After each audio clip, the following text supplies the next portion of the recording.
Unaza që peshonte më shumë se ari. Qielli asaj dite ishte gri, jo nga retë, por nga lodhja që dukej se kishte zbritur mbi qytet.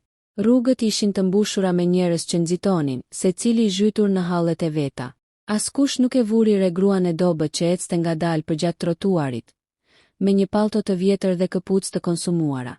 Askush, përveç fëmijës që ajo mbante për dore. Ajo quhej Elira, ishte vetëm 32 vjeçe, por rrudhat e holla rreth syve e bënin të dukej më e madhe. Jo nga mosha, por nga jeta. Nga netët pa gjumë, nga frika e vazhdueshme, nga uria që përpiqej ta fshihte përpara vajzës së saj të vogël, Mira, vetëm 5 vjeçe. Mami, tha vajza me një zë të butë, barku më bën zhurmë. Elira ndaloi, u përkul në gjunjë përballë saj dhe I rregulloi flokët. Edhe pak, zemra ime, do blejmë qumësht, premtoi. Por premtimi I saj ishte I brisht. Në xhepin e palltos kishte vetëm disa monedha, jo mjaftueshëm as për një bukë, e jo më për qumësht. Në çantën e vogël që mbante në sup kishte diçka tjetër, diçka që e kishte mbajtur gjithmonë si kujtim, jo si pasuri. Një unaz ari, ishte vetmja gjë që I kishte mbetur nga burri I saj, Arbeni.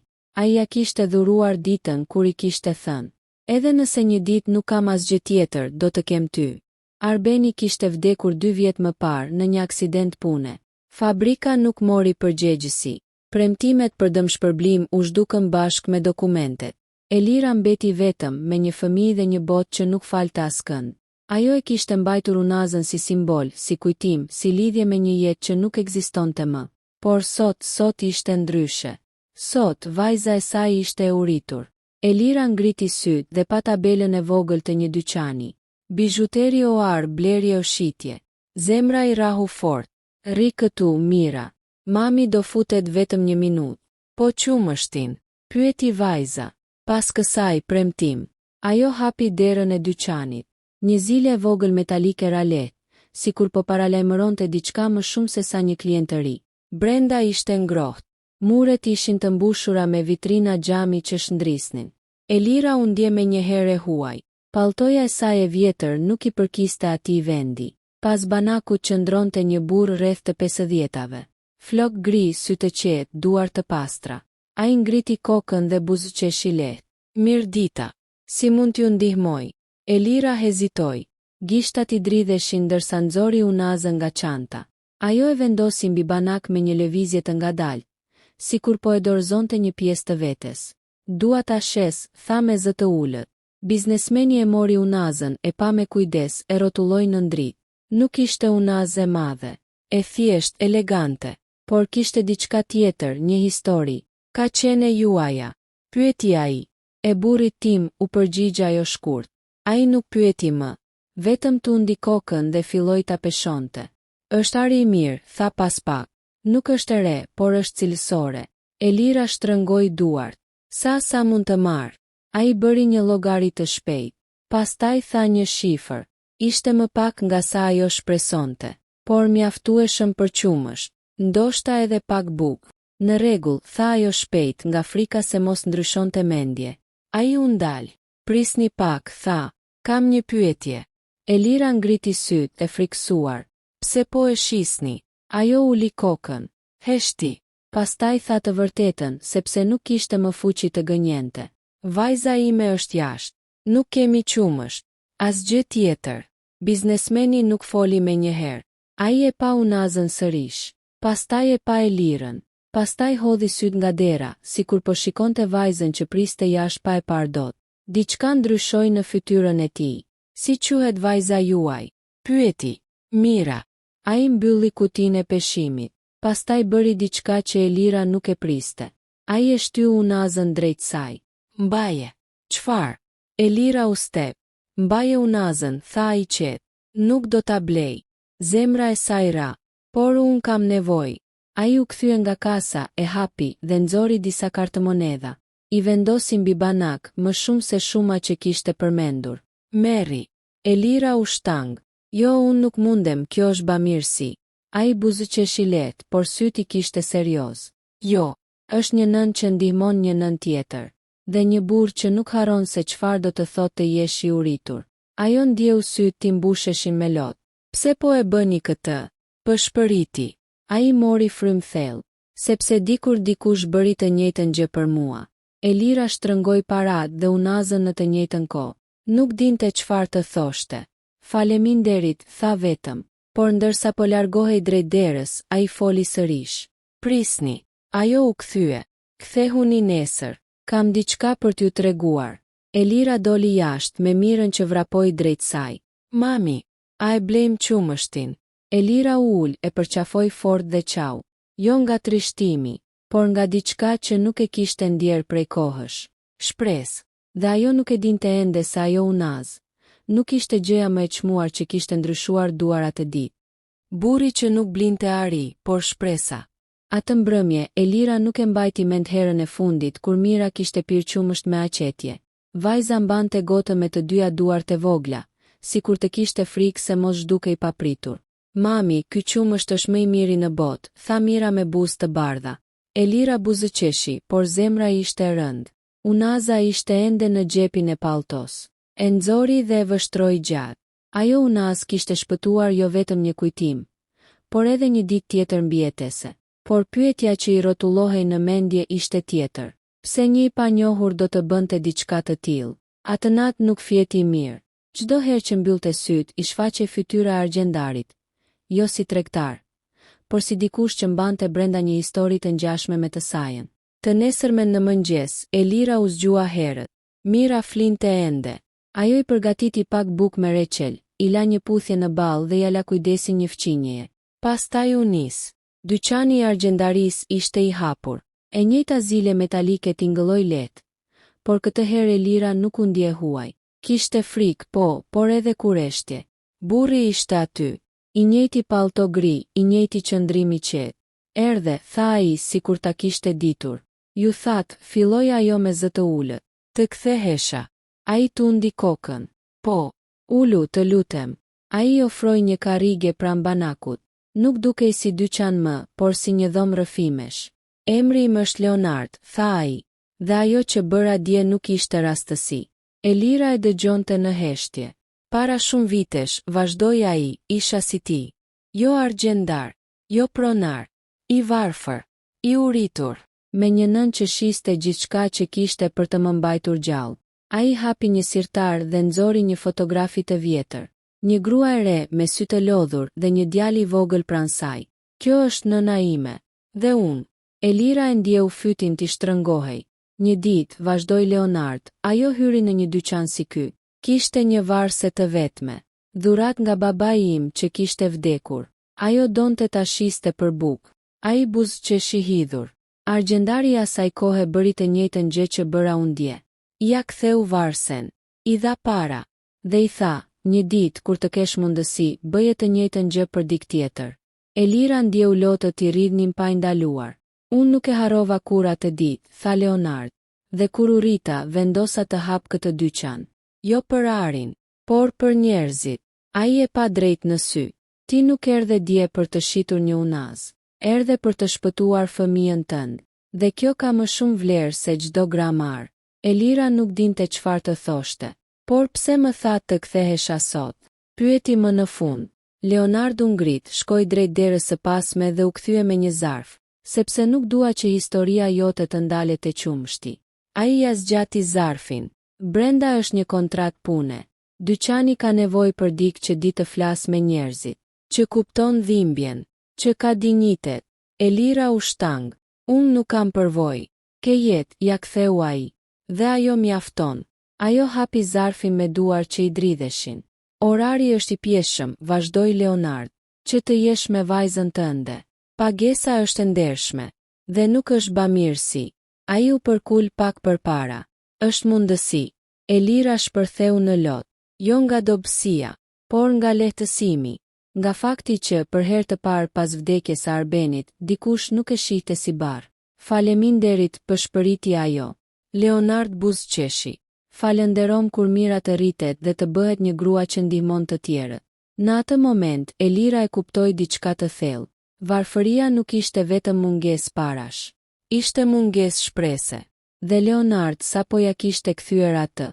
Por historia nuk mbaronte këtu. Sepse ajo unaz kishte ende një sekret.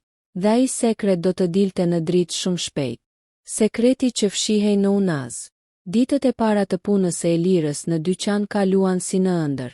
Çdo mëngjes, ajo zgjohej me një ndjenjë që nuk e kishte ndjer prej vitesh. Siguri. Jo luks, jo pasuri, por siguri. Mira tash më pinte qumësh çdo ditë. Qeshte më shpesh. Flinte më e qetë. Dhe Unaza ishte gjithmonë aty. Në gishtin e Elirës ose në çantë e mbështjell me një copë të vogël letre. Ajo nuk e hoqi kurrë. Ishte kujtimi i Arbenit dhe diçka tjetër që ende nuk e kuptonte. Një pasdite, ndërsa dyqani ishte bosh, Leonard po pastronte disa bijuteri të vjetra. Elira po sistemonte dokumente. Heshtja ishte e rehatshme. Papritur, Leonard ndaloi. Elira tha me zë të ngadalt. A mund ta shoh Unazën tënde? Ajo u step për një çast. Pastaj e hoqi dhe ja zgjati. Ai e mori, por këtë herë nuk e pasi tregtar. E vështroi gjatë, shumë gjatë. Pastaj u drejtua nga një llampë fort dhe e rrotulloi. Kjo Unaz, murmuriti ai. Nuk është e zakonshme. Zemra e Elirës filloi të rrihte më fort. Çfarë do të thoni? Leonard mori një lupë të vogël dhe afroi pranë pjesës së brendshme të Unazës. Shiko këtu, tha. Këtu brenda ka një gdhendje shumë të vogël, pothuajse e padukshme. Elira u afrua. Me vështirësi dalloi disa shenja. Janë iniciale, vazhdoi Leonard. Dhe një simbol. Ai u kthye nga ajo, serioz. Kjo Unaz është bërë me porosi. Jo në fabrikë, me dorë. Dhe nga një mjeshtër shumë i njohur shumë vite më parë. Elira u ndje hutuar. Arbeni ishte punëtor fabrike, tha ajo. Nuk kishim para. Leonard nuk foli me një herë. Ai hapi një libër të vjetër regjistrash, i mbuluar me pluhur. Filloi të shfletonte faqet, një nga një. Ka një arsye pse disa njerëz duken të varfër, por mbajnë thesare pa e ditur, tha ai. Jo gjithmonë thesare ari, por histori. Ai ndaloi në një faqe. Ja, gishtat i dridheshin pak. E njëjta gdhendje, i njëjti simbol. Elira mbajti frymën. Ky simbol i përket një familjeje të vjetër argjendarësh. Unazat e tyre nuk shiteshin zakonisht. Jepen si amanet. Amanet. Përshpëriti ajo. Leonard tundi kokën. Po. Dhe kjo Unaz nuk vlen vetëm për arin e saj. Vlera e saj është shumë më e madhe. Elira u ul në karrige. Koka i merrej. Sa e madhe. Leonard mbylli librin. Mjaftueshëm për të ndryshuar jetën tënde. Heshtje. Por, vazhdoi ai ngadalë, para se të flasim për vlerën, duhet të dim si përfundoi kjo Unaz tek Arbeni. Elira mbylli syt. Kujtimet ju kthyen pas. Arbeni nuk fliste shumë për të kaluarën e tij, tha ajo. Por më kujtohet një gjë. Para se të vdiste më tha. Nëse ndonjëherë mbetemi pas gjë, mos e shit Unazën pa e treguar dikujt që e kupton. Zëri i saj u thye. Leonard u zbe. Atëherë ai e dinte. Dinte çfarë? Pyeti ajo. Leonard u ngrit ngadalë. Se kjo Unaz është qelës. Qelës për çfarë? Ai mori frym thellë. Për një trashëgimi. Jo domosdoshmërisht materiale, por për diçka që dikujt i është marrë padrejtësisht. Elira ndjeu një ftohtësi në shpinë. Po thoni se burri im mund të mos ketë qenë thjesht një punëtor fabrike, tha Leonard. Ose të paktën jo vetëm kaq. Në atë moment dera e dyqanit u hap. Zilja ra fort. Një burr me kostum të zi hyri brenda. Syti ndalën te Elira. Pastaj te Unaza. Më në fund, tha ai me një buzëqeshje të ftohtë. E gjeta. Leonard u kthye me një herë. Kush jeni ju? Burri nxori një kartë. Përfaqësues ligjor. Dhe ajo Unaz nuk duhet të jetë këtu. Elira u ngrit në këmbë e tmerruar. Çfarë doni nga unë? Burri ju afrua. Unazën. Dhe gjithçka që vjen me të. Leonard u vendos përpara saj. Atëherë, tha me zë të fortë, do të duhet të kaloni mbi mua. Heshtja u bë rënd, sepse tani nuk bëhej fjalë më për qumësht, as për ar, por për të vërtetën që dikush kishte dashur të fshihej. Dhe ajo e vërtet sapo kishte trokitur në derë. E vërteta që u varros me emër të rem. Burri me kostum të zi qëndronte në mes të dyqanit, i palëvizshëm, sikur vendi i përkiste atij. Sytë e tij të ftohtë lëviznin nga Elirat e Leonard. Pastaj ndaleshin sërish te Unaza, e cila tani dukej si një bare rrezikshme. Zonja, tha ai me ton zyrtar, nuk kam ardhur për të bërë zhurmë, Kam ardhur për të marrë atë që i përket klientëve të mi. Dhe kush janë klientët tuaj? Pyeti Leonard me zë të ulët, por të fortë. Burri buzëqeshi lehtë. Një familje që ka humbur shumë vite duke kërkuar diçka që ju vodh. Elira ndjeu gjunjët i dridheshin. Po flisni për burrin tim, tha ajo. Ai nuk vodhi asgjë. Ndoshta jo, u përgjigj burri, por dikush tjetër e bëri, dhe ai i përfundoi duke e mbajtur. Leonard ndërhyri. Kjo unazë është bërë me porosi për familjen Kodra, rreth 30 vjet më parë. Mjeshtri që e punoi u zhduk pak më pas. Dokumentet u zhdukën. Dhe trashëgimi apo ashtu. Burri uli kokën për një çast. Pikërisht, dhe sipas ligjit, çdo objekt i lidhur me atë trashëgimi duhet të dorëzohet. Elira e shtrëngoi unazën në dorë. Arbeni e mori nga baba i tij, tha ajo me zë që i dridhej. Ai më tha se ishte amanet. Jo vjedhje. Burri ngriti vetullën. A keni prova? Heshtje. Leonard u kthye drejt raftit të pasëm. Nxori një dosje të vjetër, të zverdhur nga koha. Kam diçka më të fortë se prova, tha ai. Kam të vërtetën. Ai hapi dosjen dhe vendosi disa letra mbi banak. Arbeni Kodra, lexoi ai. Jo punëtor fabrike me origjinë të panjohur, por djali i dytë i familjes Kodra, i shpallur i vdekur në moshën 22 vjeçare. Elira u shtang. I vdekur, por unë u martova me të. Ai jetoi me mua. Ai vdiq 2 vjet më parë. Në letra, tha Leonard ngadalë, Arbeni kishte vdekur shumë më herët. Burri me kostum nxori një dokument tjetër. Pas një konflikti familjar për pasurinë, tha ai, Arbeni u përjashtua. Emri i tij u fshi. Trashëgimia u ndan mes të tjerëve. Ai u zhduk. Elira ndjeu sikur toka po i hapej nën këmbë. Pra, burri im jetoi si padukshëm, përshpëriti ajo. Leonard tundi kokën. Dhe kjo unazë ishte dëshmia e vetme e origjinës së tij. Ai nuk e shiti, nuk e përdori, e mbajti si shenjë se kush ishte në të vërtetë. Burri me kostum u afrua një hap. Zonja, sipas ligjit, trashëgimia është mbyllur. Por nëse kjo unazë ekziston, çështja mund të rihapet. Dhe disa njerëz nuk e duan këtë. Kush? Pyeti Elira. Ai hezitoi. Ata që përfituan nga zhdukja e Arbenit. Leonard shtrëngoi grushtin. Dhe aksidenti i tij në fabrik. Pyeti ai. A ishte vërtet aksident? Burri nuk u përgjigj menjëherë. Pastaj tha. Kjo është arsyeja pse unë jam këtu. Jo vetëm për unazën, por për të mbyllur një kapitull para se të hapet një tjetër. Elira e kuptoi. Po më kërcënoni. Po ju paralajmëroj, tha ai ftohtë. Nëse vazhdoni, do të përballeni me njerëz shumë më të fuqishëm se ju. Leonardo vendos sërish përpara saj. Dhe nëse dorëzohemi, tha ai, do të thotë se Arbeni vdiq 2 herë. Një herë në letra, një herë në heshtje. Burri mblodhi dokumentet. Mendohuni mirë. Keni një fëmijë. Pastaj u kthye dhe doli. Zilja ra fort pas tij. Heshtje e rënd. Elira u ul ngadalë. Lotët i rridhnin pa zë. Unë vetëm doja të blija qumësht, tha ajo me zë të thyer. Leonard u ul përballë saj. Dhe pikërisht për këtë arsye, tha ai but, nuk duhet të ndalemi. Ai vendosi një dorë mbi dorën e saj. Nëse mbyllim këtë histori tani, Mira do të rritet duke menduar se e vërteta nuk ka vlerë. Por nëse vazhdojmë, ajo do të di se babai i saj nuk u zhdukot. Elira ngriti sy. Çfarë duhet të bëjmë? Leonard mori frymthell. Duhet ta hapim çështjen. Zyrtarisht, publikisht.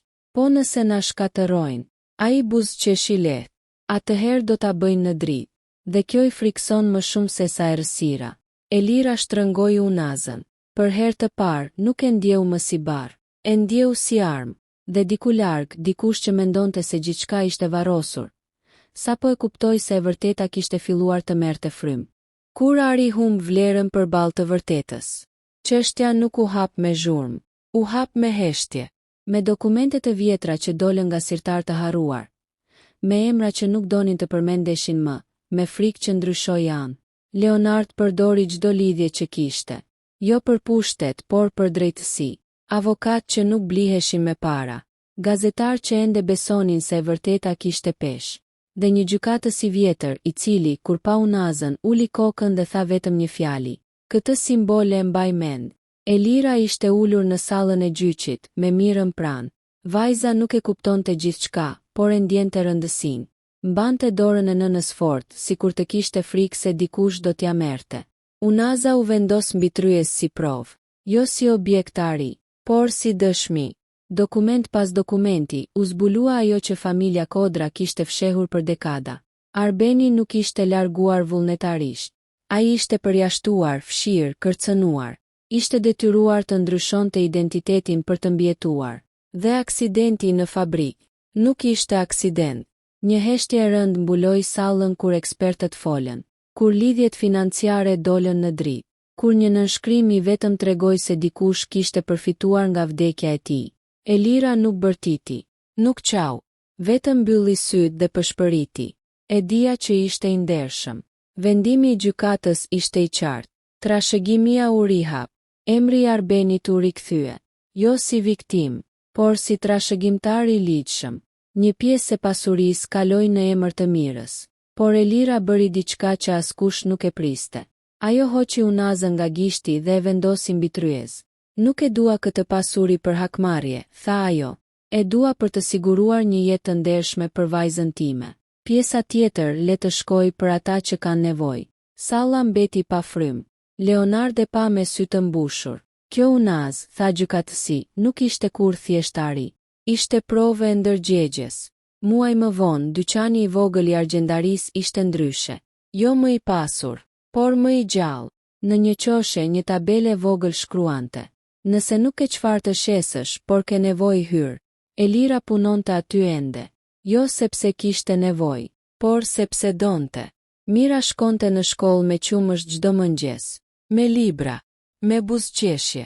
Një ditë vajza pyeti, mami, pse nuk e mbajmë më Unazën? Elira u ul pranë saj, sepse disa gjëra janë shumë të çmuara për t'u mbajtur vetëm për vete. Si çfarë? Elira buzëqeshi, si mirësia, dhe diku në një kuti xhami, Unaza që dikur blihej për qumësht, tani qëndronte si kujtesë se një akt i vogël njerëzor mund të ndryshojë fate të tëra. Sepse në fund, nuk ishte argjendari që shpëtoi nënën, ishte zgjedhja për të qenë njeri.